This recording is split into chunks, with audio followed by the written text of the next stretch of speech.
Today, I want to share the very specific ways of how I turned photography into my career, all the first steps and the first processes. And some of it's controversial, so some of you watching might not like what I have to say, but I came with receipts to back it up. And if you know anything about me, I don't like being the same as everyone else.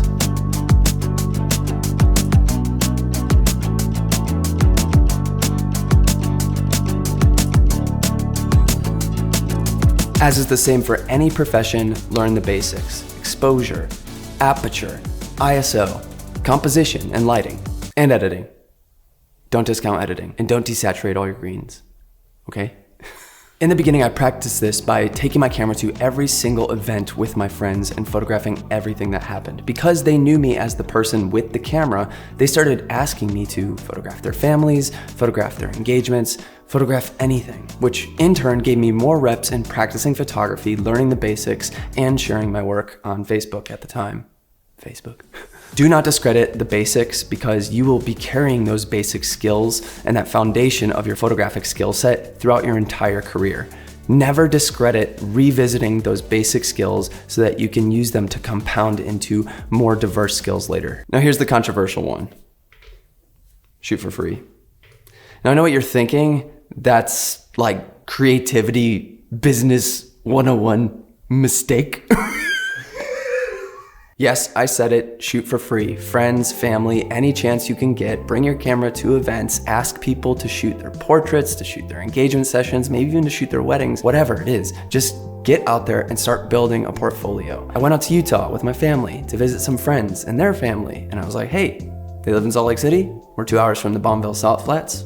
You wanna go to the Salt Flats? We could do a session with the two of you at sunset. You never been there yet. Could be really cool. Let's just do it. Now, as we were approaching it, we were seeing all these crazy clouds in the sky, and then we realized there was actually a wildfire on the Nevada side of the border, and all of these smoke clouds were billowing over the Salt Flats, creating this like insane Mars-looking scene. We were like some of the only people out there that evening, and I got these insane portraits of Matt and Megan on the Salt Flats, and I went really artistic with it. Busted out the 135 prime lens, got this crazy compression of them running at each other, and this golden light.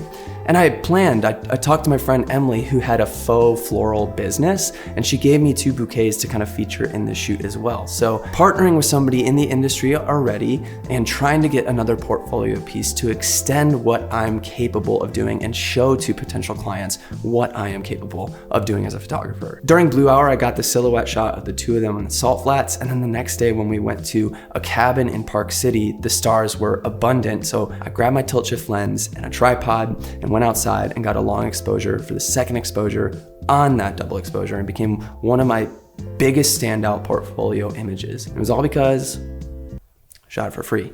Does that mean that I'm telling you to always shoot for free?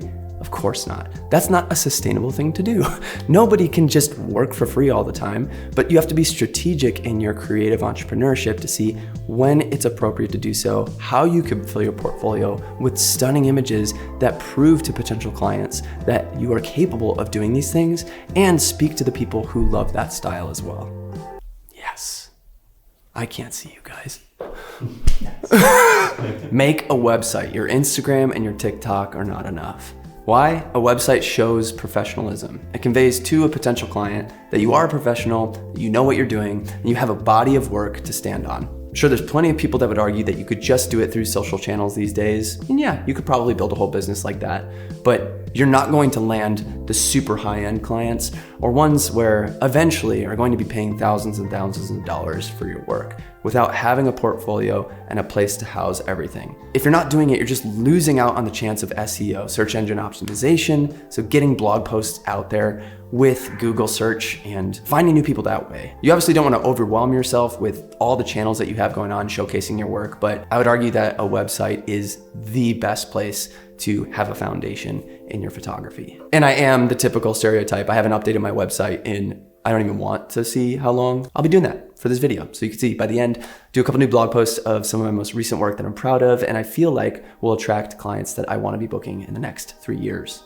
Get a photo delivery service. In the same way of building a website, this is going to up the professionalism. This is going to let potential clients know that you're serious about this, that you are a professional, because the experience of getting your photos through that kind of platform versus something like Dropbox or Google Drive is going to be a world of difference. They get to view and star and favorite and download and order prints all through one place. Plus, you could show potential clients what a full gallery looks like outside of just specific images from a blog post. They can get the expectation of, this is the volume of photos that I'm going to receive as a client, and it's going to convey to them, well, this is how the experience is going to be as well. Don't discount how much you could make in print sales. You're just leaving money on the table if you're sending a Dropbox link, because you have this whole platform that just makes you money. You set up discounts, you set up automations through I have PickTime. It will just send them emails and they will order prints. Their family will order prints. I just had a $784 order come through from 2 months ago, just out of the blue. Something else I absolutely love about PickTime is that they're always updating new things within their services. So they created slideshows not that long ago, and now they're doing blog integration. So you can create your own blogs through their service. If you already have them, you could just start using this. If you don't have them, this will be included in your plan. It is insane. I've already started using it for new blog posts that I'm going to be featuring at the end of this video. It's insanely easy. They throw it all together for you. You can add in lines of text wherever you need it. All you have to do is there's like 3 templates of how you want a blog to look, and then you can customize it from there.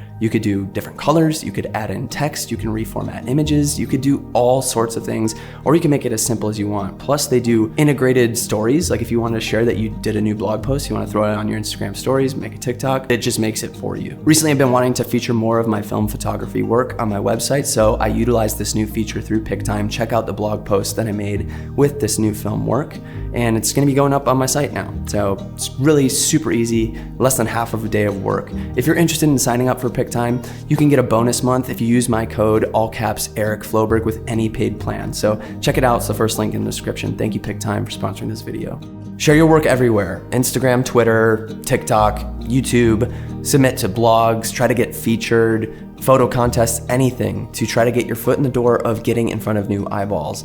All of that stuff is free. And I know it might feel overwhelming to try to do that, but doesn't all need to be at once. Curate stuff over time and slowly roll it out, just so you could try to get it in front of people who may have never seen your work before. It's free marketing as is right now. And maybe you consider later on, once you have a budget, you have more money to spend for marketing, you could do some paid ads through those platforms.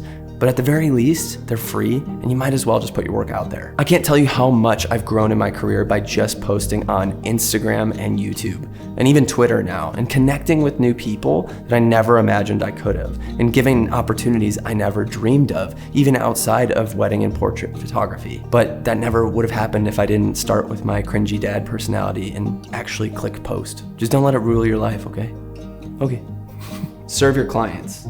And I don't mean just show up on time, deliver the adequate amount of photos, or just be generally pleasant. That's the bare minimum. I mean hold their hair back if they're throwing up, go to the corner store and get them a couple bottles of water if they need it, give them a bear hug if they're grieving, or stay an hour and a half later to possibly photograph grandpa for the last time in his life. Don't be like everyone else. Experiment, tinker, try new things. Don't just consume. Get bored and make some stuff of your own. And once you start making your own photographic voice, lean into it. Go get them.